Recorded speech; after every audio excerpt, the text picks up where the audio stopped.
Ya, bismillahirrahmanirrahim. Assalamualaikum warahmatullahi wabarakatuh.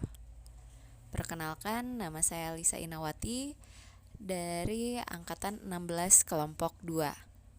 Hari ini saya akan menjelaskan, atau pada kesempatan kali ini saya akan menjelaskan mengenai wawasan kebangsaan, sikap bela negara, isu strategis kontemporer, dan yang terakhir adalah kesiapsiagaan bela negara. Baik, yang pertama, kita akan mulai membahas dari wawasan kebangsaan. Wawasan kebangsaan adalah sebuah cara pandang yang dilakukan oleh penduduk Indonesia untuk mengenali bangsanya, untuk mengenali negaranya. Nah, di mana kita tahu penduduk Indonesia yang berjumlah sekitar 270,20 juta jiwa berdasarkan sensus penduduk di tahun 2020, di mana 60% dari penduduk Indonesia ini terkonsentrasi di Pulau Jawa. Dengan jumlah penduduk yang sangat besar, maka alangkah lebih baiknya bahwa setiap penduduk Indonesia ini mampu untuk mengenali atau memiliki wawasan mengenai bangsa dan juga negaranya. Dimulai dari fakta-fakta yang mendasar seperti misalnya jumlah pulau di Indonesia yang mencapai lebih dari 17.000 pulau. Lalu ada 354 suku bangsa yang tersebar di Indonesia. Indonesia yang terdiri dari 34 provinsi dan juga ada 6 agama yang diakui di Indonesia. Indonesia juga merupakan sebuah negara dengan sejarah yang sangat panjang. Mulai dari zaman prasejarah, zaman kerajaan Hindu-Buddha seperti Sriwijaya dan Majapahit, zaman kerajaan Islam, zaman kolonialisme bangsa-bangsa Eropa, hingga akhirnya Indonesia bisa menjadi sebuah negara merdeka pada 17 Agustus 1945. Tidak selesai sampai di situ, ternyata perubahan politik Indonesia pun terus berkembang.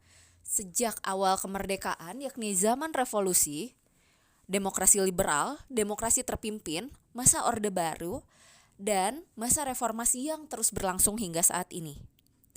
Nah, fakta-fakta tadi yang memperlihatkan bahwa begitu beragamnya bangsa kita, negara kita Indonesia, ternyata memerlukan hal yang dapat menjadi perekat perbedaan-perbedaan tadi.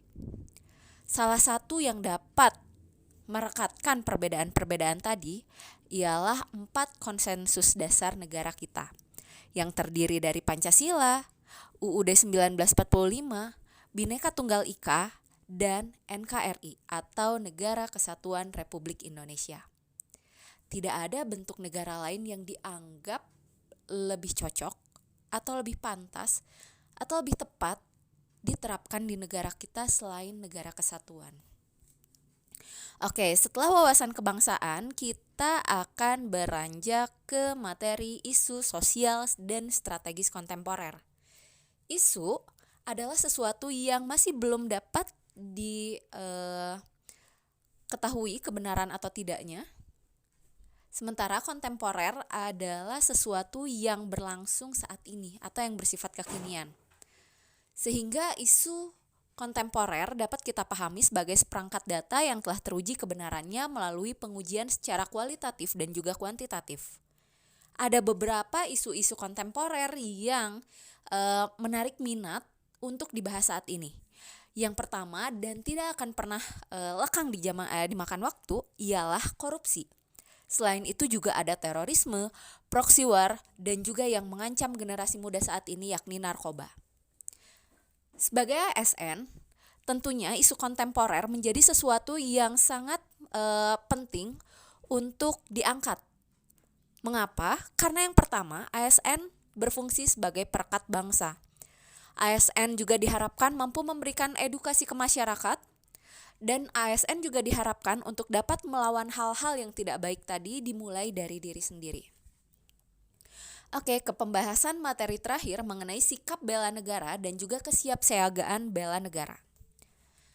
Sikap bela negara merupakan suatu tekad, sikap, dan perilaku warga negara Indonesia, baik perorangan maupun kolektif dalam menjaga kedaulatan negara dari berbagai ancaman, baik yang datang dari dalam ataupun yang datang dari luar.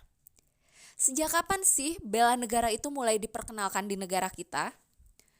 Bela negara ini sendiri mulai disahkan di negara kita sejak tanggal 18 Desember 2006 sebagai bentuk penghormatan dan peringatan terhadap peristiwa di tanggal 19 Desember 1948, yakni pembentukan Pemerintahan Darurat Republik Indonesia atau PDRI yang didirikan oleh Mr. Syafruddin Prawiranegara sebagai reaksi terhadap agresi militer dua Belanda.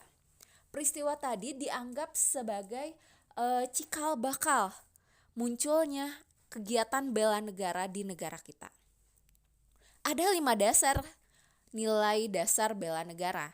Yang pertama adalah cinta tanah air, sadar berbangsa dan bernegara, setia pada Pancasila, rela berkorban untuk bangsa dan negara, dan yang terakhir adalah kemampuan awal bela negara. Kemampuan awal bela negara ini mutlak harus dimiliki oleh seorang calon ASN. Mengapa? Karena seperti yang sudah saya sebutkan di awal bahwa ASN sebagai perekat bangsa dan juga yang berperan untuk memberikan edukasi ke masyarakat mengenai nilai-nilai wawasan kebangsaan dan juga bela negara. Ada 5 kemampuan awal bela negara yang harus dimiliki oleh seorang calon ASN yang akan melakukan bela negara. Yang pertama adalah sehat jasmani, sehat rohani, sehat mental, memiliki etika dan juga menjunjung kearifan lokal. Sehingga ketika seorang calon ASN memiliki kemampuan awal bela negara tadi, diharapkan calon ASN tadi dapat menjalankan fungsi dan tugasnya dengan baik. Sekian penjelasan dari saya. Terima kasih atas kesempatannya. Assalamualaikum warahmatullahi wabarakatuh.